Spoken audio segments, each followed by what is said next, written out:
Hello everyone. Recently, people in the Democratic Republic of Congo have been getting infected with Ebola virus disease caused by the Bundibugyo virus. The World Health Organization has warned about the outbreak and health authorities are closely monitoring the situation. But what exactly is Ebola? How does it spread? What are its symptoms? Let's find out. What is Ebola?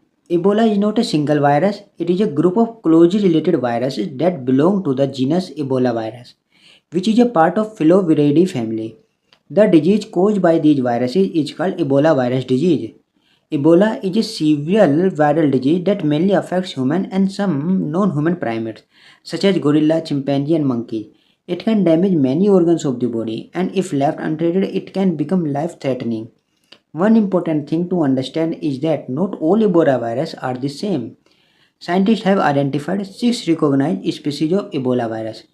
First is Jerry Ebola virus, second Sudan Ebola virus, third Bundibugyo Ebola virus, fourth Thai forest Ebola virus, fifth Western Ebola virus, sixth Bombali Ebola virus. Among these, Jerry, Sudan, Bundibugyo, and Thai forest are known to cause disease in humans. Western Ebola virus has mainly infected monkeys and pigs and has not been shown to cause illness in humans. Bombali Ebola virus has been detected in bats, but there are currently no confirmed human cases.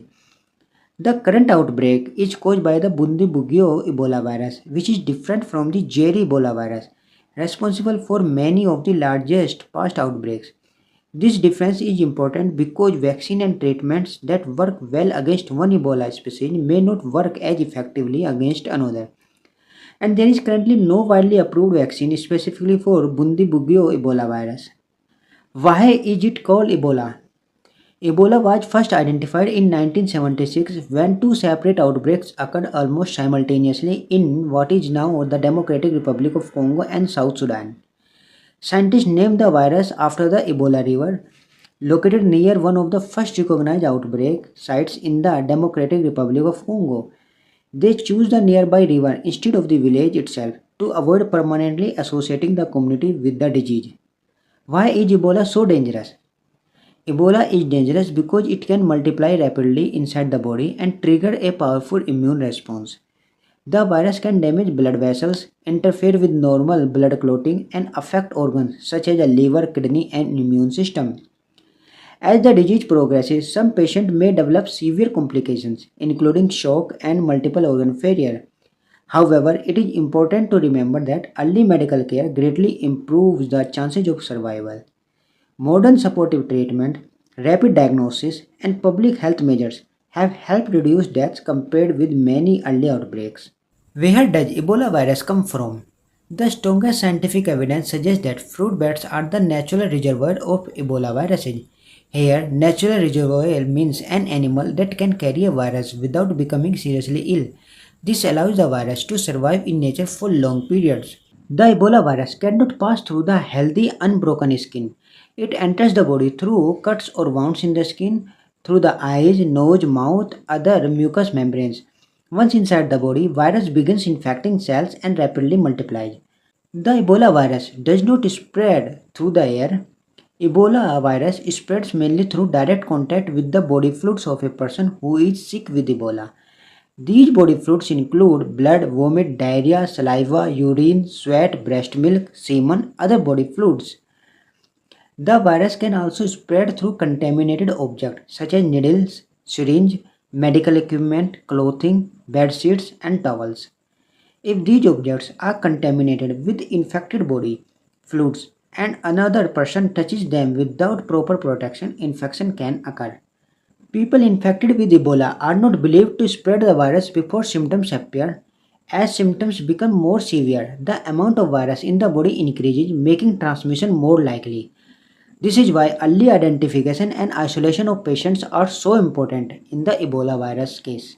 Some groups have a higher risk of infection than others. These include family members caring for infected patients, doctors and nurses without proper protective equipment, laboratory workers handling infected samples, people participating in unsafe burial practices involving direct contact with the body of someone who died from Ebola. Healthcare workers wear full protective suits because even a small amount of infected body fluid can transmit the virus. The incubation period for Ebola usually range from 2 to 21 days with an average of about 8 to 10 days. Here, incubation period means the time between the infection and the appearance of symptoms is called incubation periods. During this period, virus multiplies inside the body, but infected people generally do not have symptoms and are not considered contagious. What are the symptoms of the Ebola? The first symptoms usually include sudden high fever, severe headache, muscle pain, extreme weakness, fatigue, and sore throat.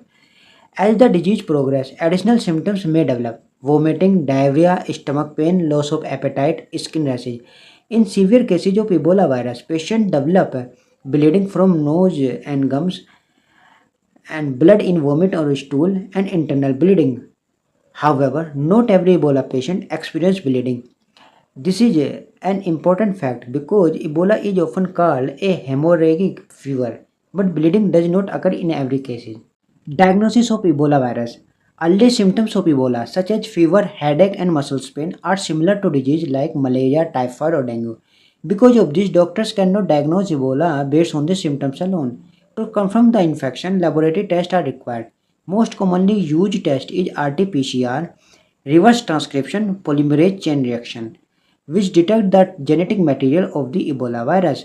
Other tests may detect viral proteins or antibodies depending on the stage of infection.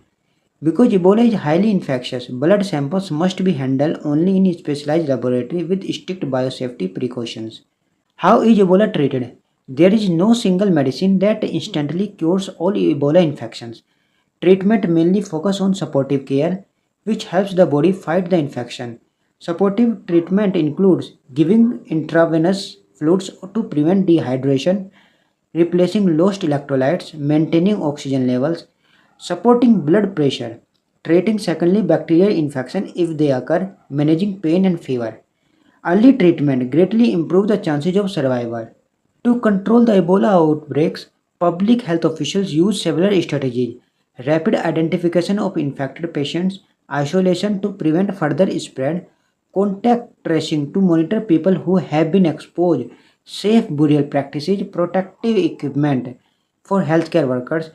Because Ebola requires direct contact with infectious body fluids, outbreaks are generally easier to contain when health authorities respond quickly with testing, isolation, contact tracing, and appropriate infection control measures. Thank you for watching this video. If you found this video informative, please like, share, and subscribe to the channel. If you have any questions, feel free to ask them in the comment section. Stay informed, stay safe, and I will see you in the next video.